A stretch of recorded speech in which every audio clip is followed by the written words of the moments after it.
그런데 지금 이제 사형이 워낙 26년 동안 집행되지 않다 보니까 사형 집행 시설이 실질적으로 기능할 수 있는 정도의 곳은 서울구치소밖에 없다고 네네. 하고 추석 연휴 직전에 이제 강호순 등은 원래 거기 있었고 유영철하고 정형구 네. 이 두 사람이 글로 이감되니까 이게 어떤 의미인가 이제 해석들이 나왔지 않습니까? 어떻게 네. 해석하셨습니까? 우리나라에서 사형장을 갖춘 이 시설은 서울 부산구치소, 대구 대전교도소 네 곳입니다. 그렇지만 현재 실제로 사형 집행을 감행한다고 했을 때 사용할 수 있는 시설은 서울구치소가 유일합니다.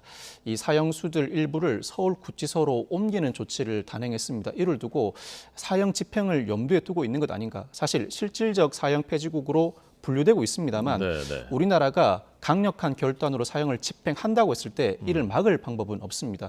사형 선고를 받고 형이 확정된 이상 사형을 집행한다고 해서 그 자체가 위법도 아닙니다. 그렇지만 현실적으로는 사형 집행을 재개하기는 쉽지 않습니다.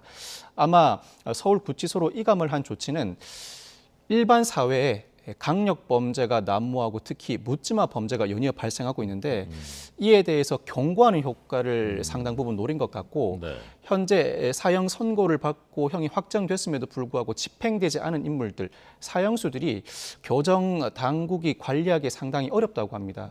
상당히 그 관리에 불응하는 태도를 보이고 있다고 하는데 이들을 서울구치소로 옮긴 이후에 태도가 달라졌다는 이야기가 교정 당국으로부터 나오고 있습니다.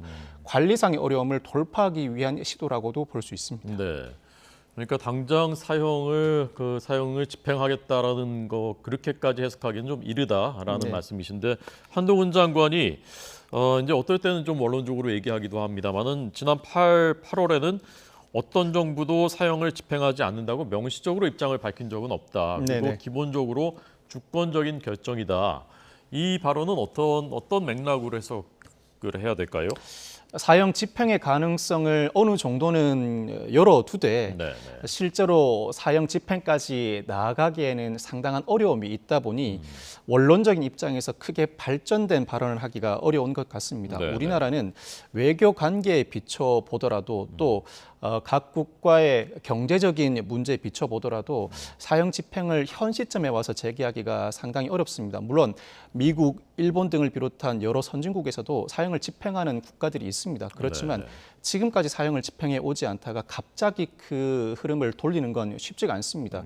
유엔이 지난해 1월에 우리나라에 사형을 공식적으로 폐지할 것을 촉구하기도 했고 EU의 경우에는 사형제를 유지하는 국가는 회원으로 받지도 않을 뿐만 아니라 사형 집행을 하는 국가와는 FTA 자유무역 협정을 체결하지도 않습니다.